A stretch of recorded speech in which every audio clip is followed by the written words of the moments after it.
Good morning to all. This is Ritu and welcome to Study More Knowledge.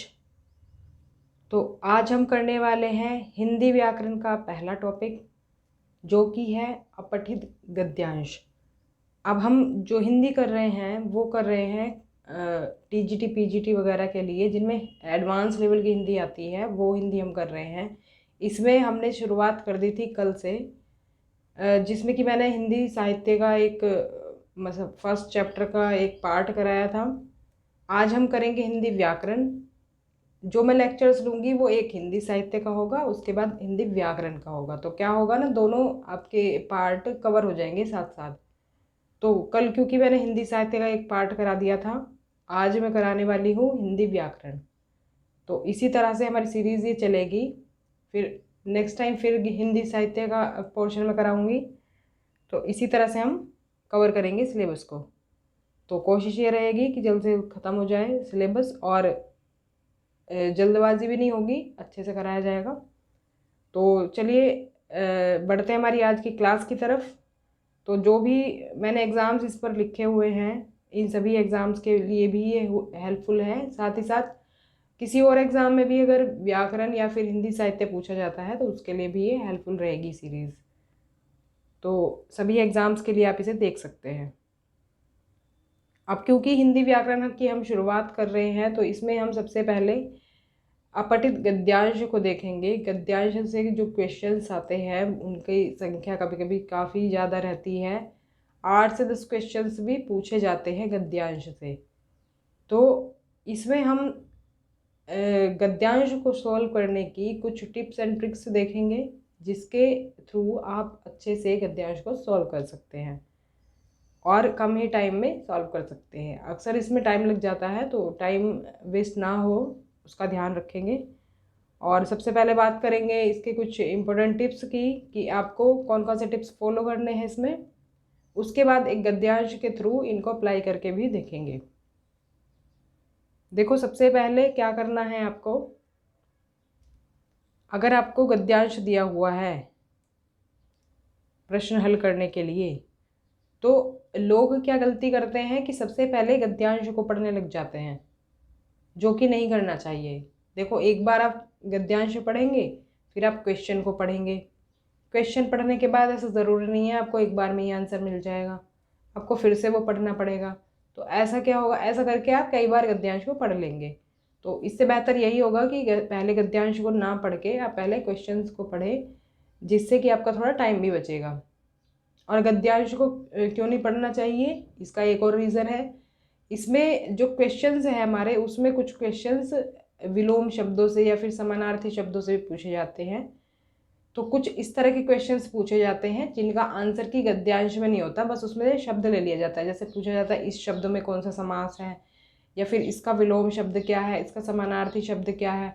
तो वो आप ऐसे ही answer कर पाएंगे। कुछ क्वेश्चंस इजी भी दिए होते हैं, तो उसको जब आप क्वेश्चन से ही सॉल्व कर लेंगे तो आपका टाइम काफ़ी बच जाएगा। हो सकता है आपको 2-3 क्वेश्चन का आंसर ही गद्यांश में ढूंढना पड़े। तो पहला पॉइंट इसलिए महत्वपूर्ण है। तो पहला हो गया। अगर सेकंड पॉइंट की बात करें तो इसमें क्या है कि प्रश्न का उत्तर गद्यांश के आधार पर दें। अब कुछ लोग क्या करते हैं, जैसे गद्यांश में कभी कभी कुछ ऐसी बात दी हुई होती है जो कि रियल लाइफ में वो अप्लाई नहीं होती है। तो कुछ लोग क्या करेंगे, अपने माइंड के आधार पर आंसर करना शुरू कर देते हैं। तो वो तरीका गलत होता है। आपको सिर्फ गद्यांश के आधार पर ही आंसर करना होता है। अगर गद्यांश में दिन को रात बताया गया है तो वही आपको मानना है। तो गद्यांश के आधार पर ही आपको प्रश्नों का उत्तर देना होता है। तो ये ट्रिक अगर फॉलो करेंगे तो काफ़ी हेल्प मिलेगी क्वेश्चंस को सॉल्व करने में। इसके बाद आता है, पहले गद्यांश की शुरुआती पंक्तियों में उत्तर ढूंढें। तो जनरली क्या होता है गद्यांश में कि जो हमारी जो स्टार्टिंग की लाइन होती है उसमें ही आपको पहले या दूसरे क्वेश्चन का आंसर मिल जाएगा। लेकिन ऐसे हर बार नहीं होता है, आंसर लास्ट में मिल सकता है। लेकिन अगर इन जनरल बात करें तो सबसे पहले शुरुआत कहाँ से करेंगे, आप स्टार्टिंग से करेंगे। स्टार्टिंग के क्वेश्चंस का आंसर आपको स्टार्टिंग में मिल सकता है, लेकिन ऐसा ज़रूरी नहीं है हमेशा ऐसा ही हो। तो शुरुआत फिर भी आप स्टार्टिंग से ही करेंगे।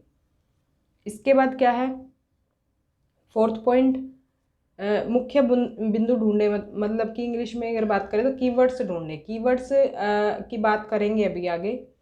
जैसे किसी एक क्वेश्चन में कुछ पूछा गया है, जैसे हमसे पूछा गया है कि राम क्या खाता है, इस तरह का क्वेश्चन पूछ लिया गया है, तो इसमें कौन सी क्रिया हो रही है? खाना। मतलब ये मेन पॉइंट है इसका, जो हमारा सेंटेंस है उसका मेन पॉइंट क्या है? खाना। तो खाना हम एक बार दिमाग में रखेंगे और उसी को दिमाग में रखकर फिर हम अपने मैसेज में उसका आंसर ढूंढेंगे। तो इस तरह से क्या होगा कि हमें आंसर जल्दी ही मिल जाएगा। तो कीवर्ड से मतलब है कि क्या पूछा जा रहा है क्वेश्चन में, वो उन कीवर्ड्स को ध्यान में रखते हुए हम पैसेज में उसका आंसर ढूंढेंगे। तो उन्हीं को एक तरह से हम कीवर्ड्स बोल सकते हैं, मेन पॉइंट्स कह सकते हैं। उनको फिर पैसेज में ढूंढेंगे तो इससे आंसर जल्दी मिल जाएगा। इसके बाद नेक्स्ट पॉइंट है, विलोम या समानार्थी शब्दों आदि का अर्थ वाक्य में प्रयोग के आधार पर दें। देखो कभी कभी ऐसा होता है कि हमें कुछ विलोम शब्दों का अर्थ नहीं पता होता है, या फिर समानार्थी शब्दों का अर्थ पता नहीं होता है, या कुछ भी इस तरह के व्याकरण से संबंधित कुछ इस तरह के ही वर्ड्स के बारे में पूछा जाए तो हमें पता नहीं होता उनका मतलब। तो इस तरह के क्वेश्चंस को सॉल्व करने के लिए आप क्या करेंगे, पैसेज में देखेंगे वो वर्ड कहाँ पर यूज़ हुआ है, और जहाँ पर यूज़ हुआ है उस लाइन को जैसे आप पढ़ेंगे, अगर उस लाइन को पढ़कर समझ में नहीं आता तो आगे पीछे की भी लाइनें पढ़ लेंगे। तो उससे क्या होगा कि आपको जनरल आइडिया हो जाएगा कि किस तरह से इसका मीनिंग निकल रहा है यहाँ पर। तो इसका मीनिंग क्या निकल रहा है इसमें, इन लाइंस में। तो इस तरह से आप करेक्ट आंसर तक पहुँच जाएंगे, क्योंकि आपको ऑप्शंस भी दिए होते हैं। ज़्यादातर कम्पिटिटिव एग्जाम्स में ऑप्शंस दिए होते हैं, तो ऑप्शन के थ्रू आप करेक्ट आंसर तक पहुंच सकते हैं। इसके बाद लास्ट पॉइंट है, शीर्षक वाले प्रश्न अंत में करें। तो देखो हमेशा ज़रूरी नहीं है कि शीर्षक वाले प्रश्न आए, टाइटल वाले प्रश्न आए, लेकिन किसी किसी पैसेज में दे दिए जाते हैं तो उनको क्या करें आप सबसे लास्ट में करें। मतलब पैसेज जब सॉल्व कर रहे हैं, पैसेज के बाकी क्वेश्चंस का आंसर करके उसके बाद उस क्वेश्चन को सॉल्व करें जिसमें कि टाइटल पूछा हो। तो तब तक क्या होगा, आप पूरे पैसेज को पढ़ चुके होंगे, क्योंकि आपने बाकी क्वेश्चंस के आंसर किए हैं। आप पैसेज को पढ़ चुके होंगे और आपके समझ में आ गया होगा कि ये जो पैसेज है ये किस पर आधारित है, किस टॉपिक पर बेस्ड है। तो ये चीज़ आपको जब तक समझ में आ चुकी होगी तो आप उसको ईजिली कर पाएंगे। तो इसमें भी जो हम पैसेज सॉल्व करने वाले हैं, इसमें मैंने इस तरह के क्वेश्चंस भी लिए हैं, तो हम सॉल्व करेंगे और मैं आपको बताते चलूँ किस तरह से आपको ये ट्रिक्स अप्लाई करनी है। तो बढ़ते हैं आगे। देखो ये मैंने पैसेज लिया है और इसका फर्स्ट क्वेश्चन है। अब जैसा कि हमने देखा था कि हमें पैसेज को ना पढ़कर सबसे पहले क्वेश्चन को पढ़ना है। तो देखो क्वेश्चन है हमारा, वनस्पतियां जब सड़ने लगती हैं तो वातावरण को, तो रिक्त स्थान दिया हुआ है, इसमें क्या मिलता है जब वनस्पतियां सड़ने लगती हैं। तो देखो हम स्टार्टिंग में देखेंगे पहले, या फिर हम इसके कीवर्ड्स भी देख सकते हैं। जब वनस्पतियां सड़ने लगती हैं तो वातावरण को क्या मिलता है, वनस्पतियां सड़ने लगती हैं, हमें ये ढूंढना होगा इस पे पैसेज में। कीवर्ड्स को भी ध्यान में रखेंगे और हम बाकी इसमें भी देखते चलेंगे कि कौन सा आंसर कहाँ पर दिया हुआ है। सबसे पहले हम स्टार्टिंग में देखेंगे, क्योंकि हमने स्टार्टिंग का भी देखा था। हम श्वास द्वारा ऑक्सीजन ग्रहण करते और कार्बन डाइऑक्साइड छोड़ते हैं।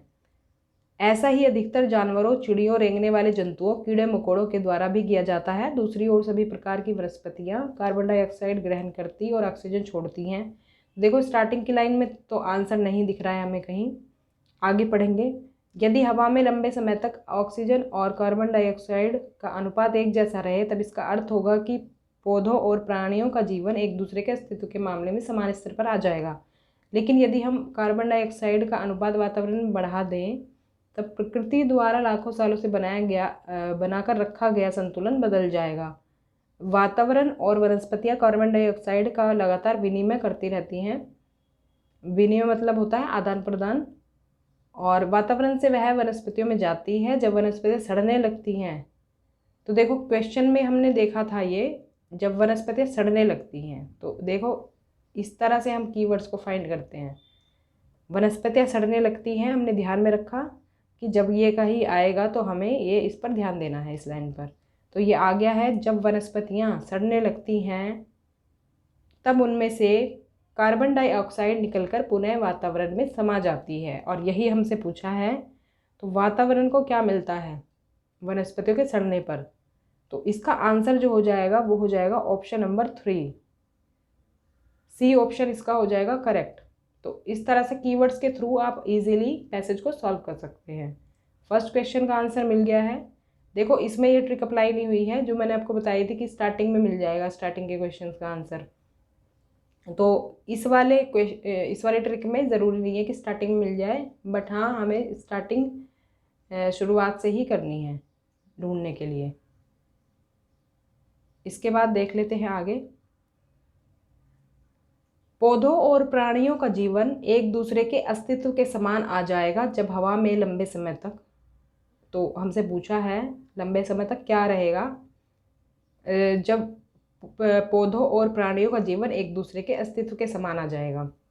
तो हमें कीवर्ड्स क्या ध्यान में रखने हैं? पौधों और प्राणियों का जीवन एक दूसरे के अस्तित्व के समान, एक दूसरे के अस्तित्व के समान, ये हम देख लेते हैं क्योंकि अस्तित्व जो शब्द है वो हो सकता है हमें मिल जाए। तो देखो मेरी नज़र पड़ गई यहाँ पर, ऐसा हो जाता है कभी कभी, देखो नज़र पड़ जाती है उस शब्द पर। देखो यहाँ पर दिया हुआ है एक दूसरे के अस्तित्व के मामले में, तो क्योंकि हमारे कीवर्ड्स यही है एक दूसरे के अस्तित्व के समान, तो हम इस लाइन को देख लेंगे कहाँ से शुरुआत है इसकी। तो यदि हवा में लंबे समय तक ऑक्सीजन और कार्बन डाइऑक्साइड का अनुपात एक जैसा रहे तब इसका अर्थ यह होगा कि पौधों और प्राणियों का जीवन एक दूसरे के अस्तित्व के मामले में समान स्तर पर आ जाएगा। तो क्या पूछा है हमसे?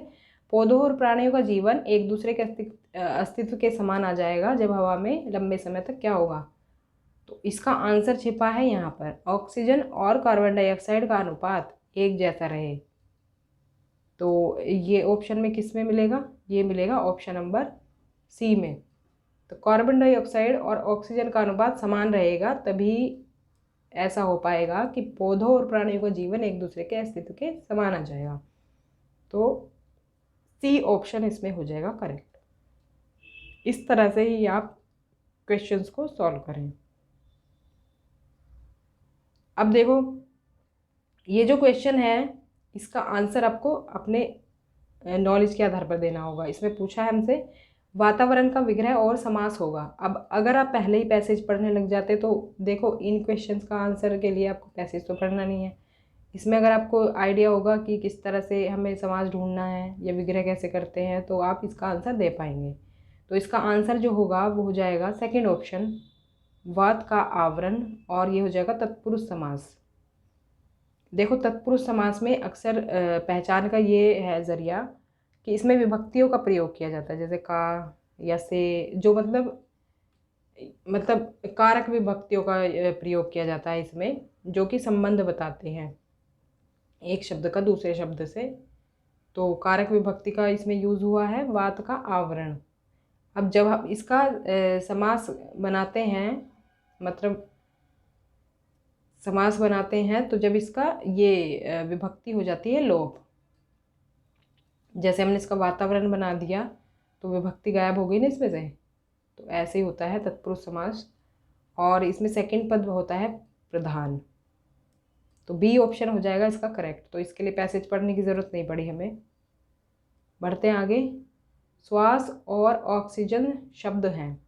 देखो शब्दों का टाइप पूछा है और इस तरह के क्वेश्चन आ जाते हैं तो आपको ये शब्दों का टाइप या मतलब एक बार जनरल आइडिया ले लेना है कि किस तरह से इनको फाइंड आउट करते हैं।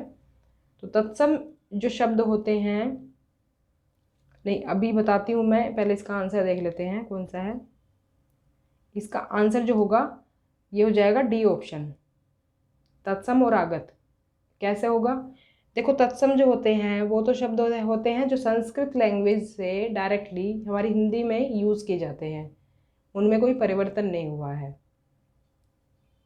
और जो आगत होते हैं वो होते हैं जो विदेशी शब्द हमारी लैंग्वेज में एज इट इज़ यूज़ होने लगे हैं। जैसे कि ऑक्सीजन जो है इंग्लिश का शब्द है, वैसे तो इंग्लिश का वर्ड है ये, लेकिन हिंदी में भी हम यूज़ करते हैं इसको ऐसे ही। तो इसको आगत शब्द बोलते हैं इनको। तो ये इंग्लिश के ही नहीं, बाकी लैंग्वेजेस के भी हो सकते हैं, जैसे कि फ़ारसी या फिर उर्दू लैंग्वेज, उर्दू तो नहीं, बाकी जो अरबी वगैरह जो लैंग्वेजेस हैं वो जैसे हमारी हिंदी में यूज़ होने लगी हैं, तो उनको बोलते हैं आगत, आगत शब्द। बाकी अगर तद्भव की बात करें तो तद्भव होते हैं जो संस्कृत के शब्द थोड़े परिवर्तन के साथ हिंदी में यूज़ होने लगे हैं, उनको हम कहते हैं तद्भव। इसके अलावा देशज, देशज जो हैं, जो हमारे लोकल लैंग्वेज में यूज़ होते हैं, लोकल लैंग्वेज में जो शब्द यूज़ होते हैं उनको हम कहते हैं देशज, जो कि जिनका ओरिजिन हमारे देश में हुआ है, हमारी कंट्री में हुआ है, मतलब हमारे देश में ही वो बोले जाते हैं शुरू से ही। बढ़ते हैं आगे। नेक्स्ट है लंबे समय तक पद व्याकरण की दृष्टि से है। अगर आपने पदों के बारे में पढ़ा होगा तो इसमें आप आंसर कर पाएंगे। तो देखो इसमें आंसर जो होगा वो हो जाएगा फोर्थ ऑप्शन, क्रिया विशेषण।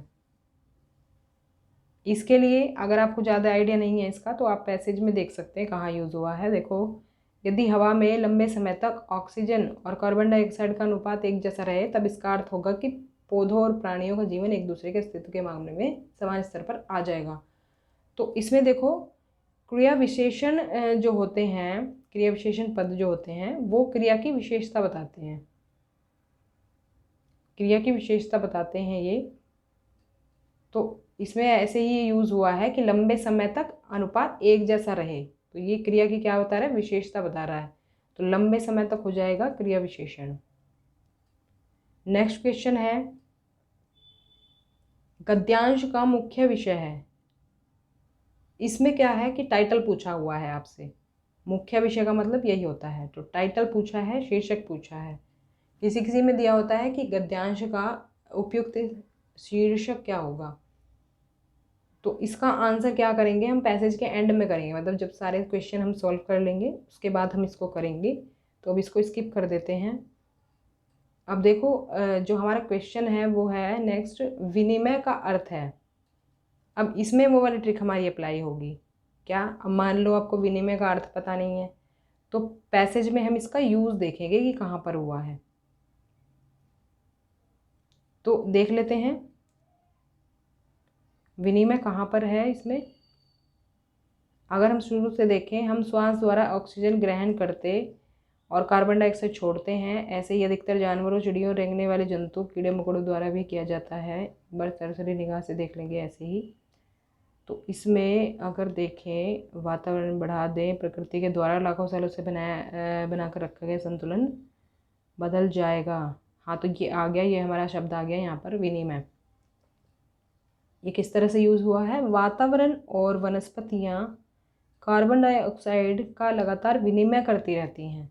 तो देखो इसका मतलब क्या है सेंटेंस का, वातावरण और वनस्पतियाँ कार्बन डाइऑक्साइड का लगातार विनिमय करती रहती हैं, मतलब विनिमय का अर्थ होता है आदान प्रदान। तो क्या है वो, कार्बन डाइऑक्साइड का आदान प्रदान करती रहती हैं। जैसे कि आपने देखा होगा कि जो हमारे जो पौधे होते हैं वो ऑक्सीजन छोड़ते हैं और कार्बन डाइऑक्साइड लेते हैं। और वातावरण का हिस्सा और कौन है, वातावरण का हिस्सा हम लोग भी हैं, मतलब मनुष्य भी है, क्योंकि इसमें वातावरण और वनस्पतियाँ दिया हुआ है। तो वातावरण में का हिस्सा हम भी हैं और जो पशु पक्षी या जानवर हैं वो भी हैं। तो हम क्या करते हैं, हम ऑक्सीजन लेते हैं, कार्बन डाइऑक्साइड छोड़ते हैं। तो इसका मतलब क्या है, पौधे तो कार्बन डाइऑक्साइड छोड़ते हैं, सॉरी ऑक्सीजन छोड़ते हैं, हम कार्बन डाइऑक्साइड छोड़ते हैं। तो इस तरह से क्या होता है, आदान प्रदान होता रहता है। तो हम जो कार्बन डाइऑक्साइड छोड़ते हैं वो पौधे ग्रहण करते हैं, और जो पौधे ऑक्सीजन छोड़ते हैं वो हम ग्रहण करते हैं। तो इस तरह से क्या होता है, इसका आदान प्रदान चलता रहता है। विनिमय का अर्थ हो जाएगा इसमें क्या, तो इसका अर्थ हो जाएगा लेना देना, क्योंकि लेना देना इसमें वातावरण और वनस्पतियों के द्वारा इसमें क्या होता है, लेना देना चलता रहता है। तो विनिमय का अर्थ हो जाएगा लेना देना। अगर आपको अर्थ भी नहीं पता था तो इससे आप इसका आंसर कर सकते थे। नेक्स्ट क्वेश्चन है, हम सांस के साथ क्या करते हैं। तो इसमें दिया हुआ है सबसे पहले स्टार्टिंग में मिल जाएगा ये आपको। हम श्वास द्वारा ऑक्सीजन ग्रहण करते और कार्बन डाइऑक्साइड छोड़ते हैं। अब वैसे तो आपको इसका आंसर पता होगा खुद भी, लेकिन फिर भी हमें पैसेज में ही ढूंढना होता है आंसर। तो हमने देखा पैसेज में फर्स्ट लाइन में ही दिया हुआ है, ऑक्सीजन लेते हैं और कार्बन डाइऑक्साइड छोड़ते हैं। तो बी ऑप्शन हो जाएगा इसका करेक्ट आंसर। ऑक्सीजन ग्रहण करने में अधिकांश जीवधारियों का स्वभाव कैसा है? तो हमसे पूछा है कि मानव के से भिन्न है, मानव के विपरीत है, मानव की तरह है या विचित्र प्रकार का है। तो इसका भी हम देख लेंगे पैसेज में ही आंसर। हम श्वास द्वारा ऑक्सीजन ग्रहण करते और कार्बन डाइऑक्साइड छोड़ते हैं। ऐसा ही अधिकतर जानवरों, चिड़ियों, रेंगने वाले जंतुओं, कीड़े मकोड़ों के द्वारा भी किया जाता है। तो इसका आंसर हमें मिल गया है यहाँ पर, क्योंकि हमें दिया हुआ है, देखो जिस तरह से हम श्वास द्वारा ऑक्सीजन ग्रहण करते और कार्बन डाइऑक्साइड छोड़ते हैं, तो ऐसा ही अधिकतर जानवरों के द्वारा भी किया जाता है। तो इसका मतलब सीधा सीधा यही है कि सी ऑप्शन इसमें हो जाएगा करेक्ट, कि मानव की तरह है इनका भी जो सांस लेने का तरीका है। तो इसमें हो जाएगा सी ऑप्शन करेक्ट आंसर। तो इसमें देखो एक क्वेश्चन हमने स्किप किया था, कौन सा? टाइटल वाला। देखो इसमें बात किसके बारे में हो रही है? इसमें बात हो रही है ज़्यादातर ऑक्सीजन और कार्बन डाइऑक्साइड के बारे में, और उससे भी ज़्यादा क्या किसके बारे में बात हो रही है कि ऑक्सीजन और कार्बन डाइऑक्साइड का संतुलन कैसे बनाया जाए या कैसे बनता है, बना रहता है कैसे वातावरण में।